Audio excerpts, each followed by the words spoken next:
Luces hermanos, vamos a reflexionar la lección número 19 del tercer grado, la diversificación en el servicio. Los laicos pueden evangelizar de diferentes maneras. En su hoja es la número 16. Antes de empezar la lección, ofrezcamos esta reflexión por los jóvenes que se encuentran participando en la Jornada Mundial de la Juventud 2019 en Panamá, para que a través de la intersección de Jesucristo los trabajos se realicen plenamente. Al empezar la lección, recordé una de las lecciones de segundo grado, ya que en ellas o alguna de ellas menciona que la iglesia es multidones, y esta lección se refiere a eso. En particular, como laico que estamos en el mundo y como agente de evangelizador, que nos debe quedar claro que los trabajos de evangelización tienen diferentes trincheras, diferentes formas de operar. Algunos seremos buenos en algunas cosas y en otras no. Por ejemplo, algunos serán muy buenos en reflexionar, otro puede ser muy bueno al hablar en público, otro en el uso de las tecnologías, otro en la logística, etcétera, etcétera. Con esto también tenemos un doble deber: tener la humildad para aceptar quiénes somos y las cualidades que tenemos, pero al mismo tiempo también debemos de saber en qué fallamos, y además reconocer en nuestro prójimo quién puede realizar mejor ese trabajo en el que nosotros fallamos. Para ello nos menciona la lección que debemos de ser humildes, con el corazón dispuestos a que el Espíritu nos ilumine, con la finalidad de descubrir los carismas con los cuales Él nos ha bañado, y entender qué actividades podemos desempeñar y particularmente en qué somos mejores. Recordemos lo que nos dice el apóstol San Pablo. Él mismo dio a unos ser apóstoles, a otros profetas, a otros evangelizadores, a otros pastores y maestros, para el recto ordenamiento de los santos, en orden a las funciones del ministerio para edificación del cuerpo de Cristo. Aquí lo que nos quiere resaltar el apóstol son como tres aspectos.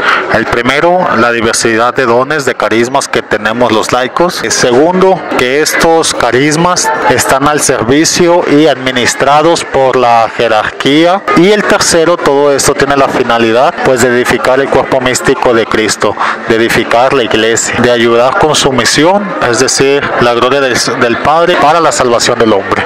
Y creo que en este punto se encierra mucho de lo que hemos estudiado, porque a lo largo de todo este curso se nos ha dicho que nosotros como evangelizadores debemos buscar nuestra formación. Afortunadamente esta formación la recibimos en el instituto. Por otro lado, desde que empezamos nuestra formación se nos dijo que esta formación era para servir. Ahora viene el apóstol a recordárnoslo. Como tal cual él lo dice, este servicio es bajo la jerarquía de la iglesia, en nuestro caso bajo la jerarquía de nuestro sacerdote, que trabaja en unión con el obispo, y el obispo a la vez trabaja en unión con el papa.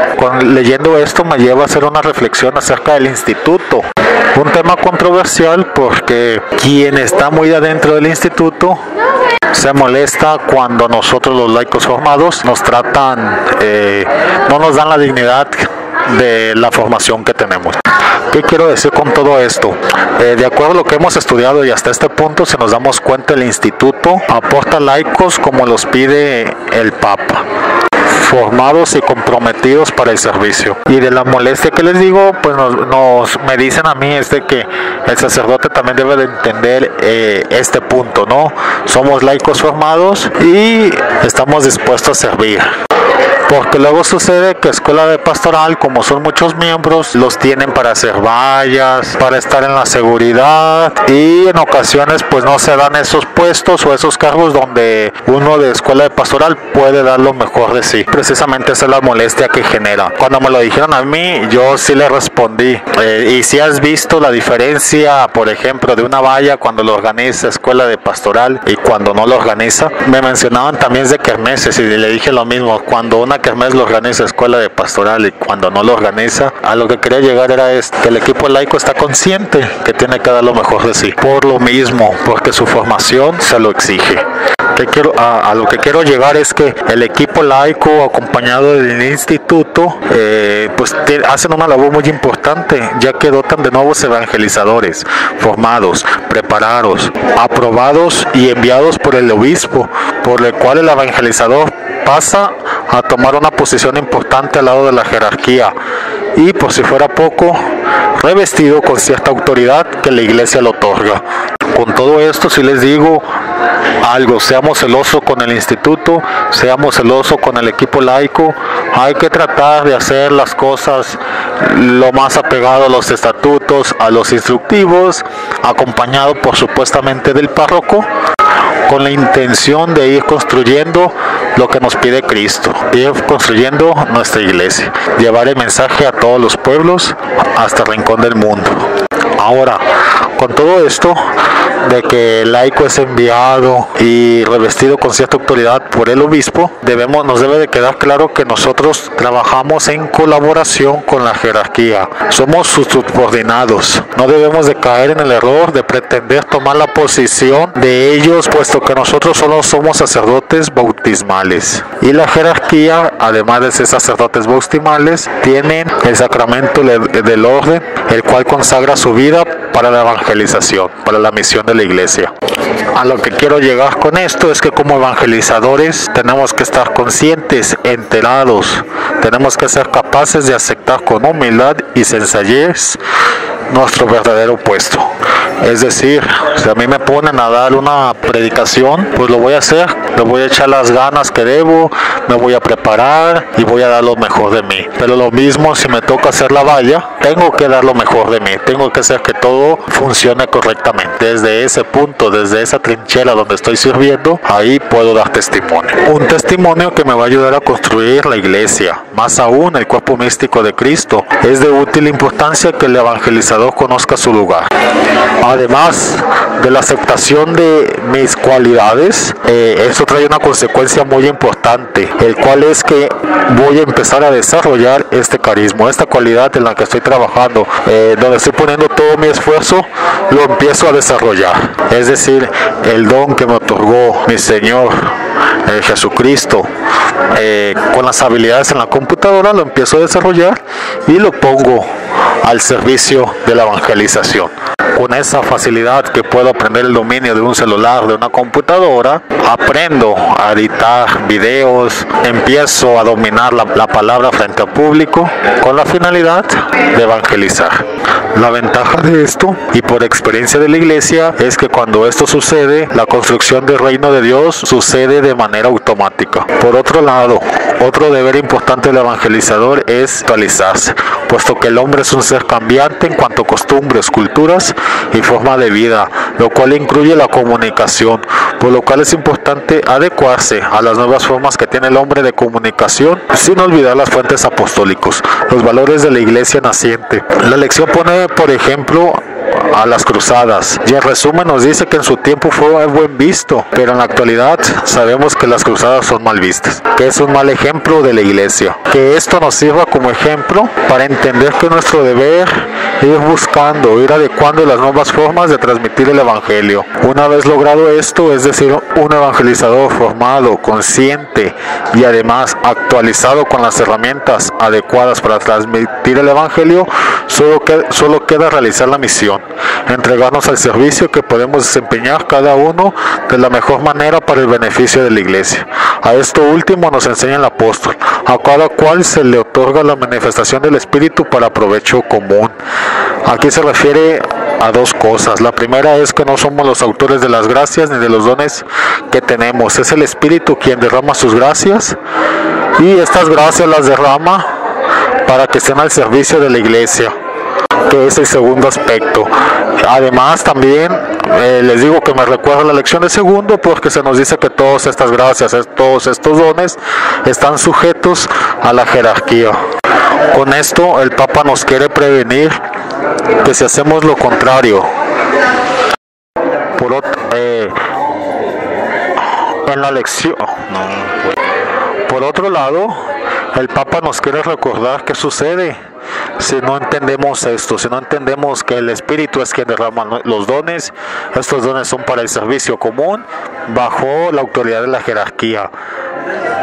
Ahora el Papa nos menciona lo contrario, es decir, ejercer el don a beneficio nuestro y fuera de la jerarquía.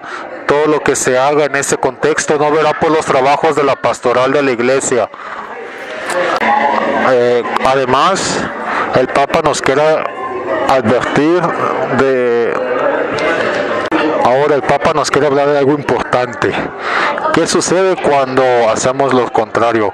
Es decir, ejercemos el don a beneficio nuestro y fuera de la jerarquía. Todo lo que se haga en ese contexto no verá por los trabajos de pastoral de la Iglesia. Termina esta sección y capítulo diciéndonos que Escuela de Pastoral, por la forma en cómo fue planeado, en que es operada, cumple con los requisitos que el Papa nos pide. Es decir, el instituto forma laicos, forma evangelizadores, obviamente formados, conscientes y más aún actualizados. Ya es nuestro deber poner todos estos conocimientos en práctica. Continúa la lección con el capítulo séptimo. Continúa la lección con el capítulo séptimo del Evangelio Nunciandi, el espíritu de la evangelización. El espíritu de la evangelización. Empieza este capítulo en la sección 74, exhortación apremiante. Después de haber visto grandes aspectos de la evangelización, es de suma importancia recordar el porqué de la evangelización, recordar su esencia. Por eso el Papa San Pablo VI nos pone este penúltimo capítulo, recordándonos cuál es el espíritu de la evangelización. Y antes de empezar, vale la pena recordar qué significa la palabra espíritu, que como sabemos es lo inherente a los seres animados. En el caso de las personas es el alma. Sin embargo, existe otra definición que se refiere a la espiritualidad, y eso es el conjunto de ideas, principios, valores que vienen a construir a algo en su esencia. Es decir, sin la espiritualidad ese algo puede desaparecer. De aquí que se desprende lo que ese algo dará, es decir, los actos de ese algo están ligados a la espiritualidad, por lo cual, si el espíritu es bueno, el algo dará cosas buenas, tal como lo dice Jesús. Un árbol bueno no puede dar frutos malos, y un árbol malo no puede dar frutos buenos. Por lo que si la evangelización viene de Cristo, entonces esta siempre dará frutos buenos, porque su árbol es el mejor de todos. Cuando dé frutos malos es porque en el apóstol ha desaparecido el espíritu de servicio. Por esta última razón, el Papa trata de describir cómo debe de ser la vida interior del evangelizador, puesto que de otra forma no se asegura que los trabajos pastorales den fruto. Por este lado, el Papa comienza mencionando que siempre hay dos elementos que deciden la acción pastoral. El primero de ellos es la parte divina que nos proporciona el Espíritu Santo, sus carismas y sus dones para realizar esta misión. Y el segundo es la acción humana dada por la jerarquía de la Iglesia, ya que es ella quien tiene el deber de ver por los trabajos de evangelización. Y aquí nos recuerda la lección, la Constitución Lemum Gentium del Concilio Vaticano II, donde se establece cuál es el papel de cada miembro de la jerarquía. Creo yo que vale la pena leerlo. En la Iglesia, los ministros, servidores, están revestidos de potestad sagrada para el servicio de los hermanos. Jesús ha enviado a los apóstoles, con Pedro a la cabeza, y a sus sucesores los obispos, que junto con el sucesor de Pedro gobiernan la Iglesia. Con esta misión no era solamente temporal. Como esta misión no era solamente temporal, los apóstoles entre sus colaboradores escogieron algunos discípulos para que se ocupasen de sus puestos cuando ellos muriesen. Estos son los obispos, que presiden en nombre de Dios al rebaño del cual son pastores. Por tanto, Jesucristo, sumo sacerdote, está presente a los fieles en los obispos. Estos reciben la plenitud del sacramento del orden con la consagración episcopal, la cual lleva consigo una efusión especial del Espíritu Santo y confiere como el deber de santificar, los deberes de enseñar y gobernar, que han de ejercitarse en la debida comunión jerárquica con la cabeza y los demás miembros del colegio. Los laicos están llamados a contribuir como miembros vivos, incremento de la Iglesia. Su apostolado es participación en la misión salvífica de la Iglesia, de la cual son al mismo tiempo testimonio e instrumento por el medio de los sacramentos. Además de este apostolado común, los laicos pueden ser llamados a colaboraciones más específicas con el apostolado de la jerarquía. De esto podemos ver como el elemento humano, y me refiero a la jerarquía y a los laicos.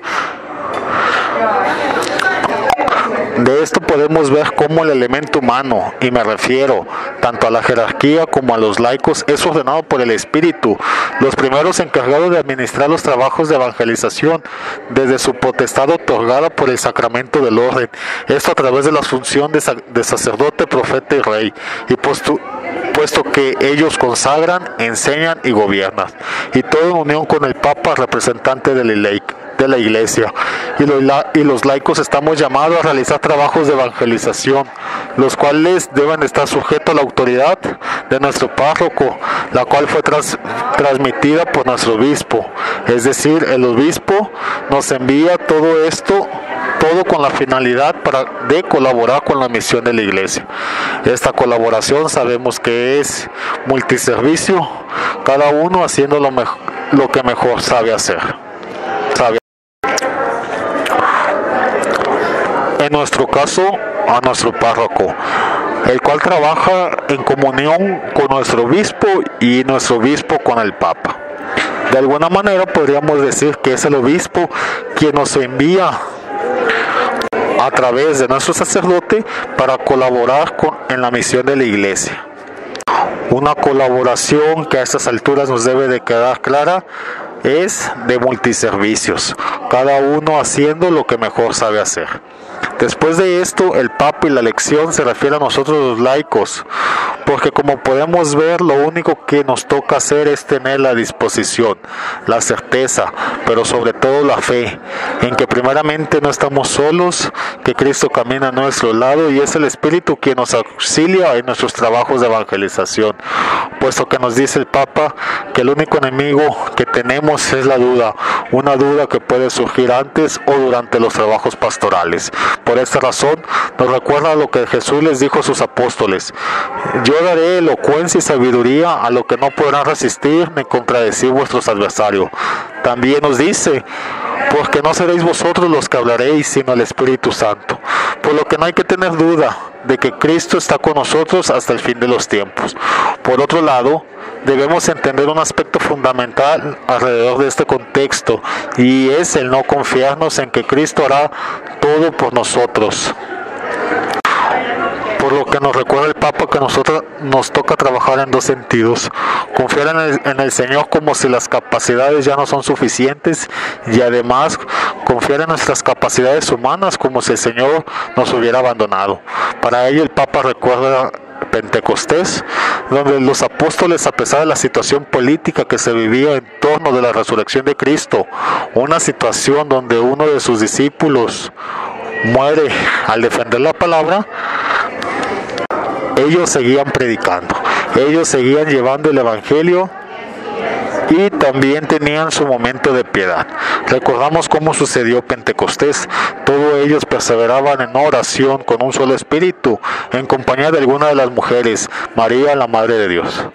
Hablando de todo esto, recuerdo lo que nos decía el apóstol San Pablo, cuando algunos hermanos se quejaban de que no todos apoyaban: el que quiera comer, que trabaje. Resumiendo esto en el lema de San Benito de Abad: orad y trabajad. Lo importante de estas dos palabras, creo yo, que es encontrar una común unión entre ellas, es decir, hacer lo que nos toca, pero sin perder la fe en nuestro Señor. Y para terminar la lección, nos dice que esto es lo que veremos en este capítulo. El Papa se encarga de hablarnos acerca de nuestra formación interior, muy acertado, puesto que ya nos formó en lo humano, ahora nos toca formar el espíritu. Hasta aquí con esta lección, hermanos, nos estamos escuchando. Hasta luego. Luz y sal.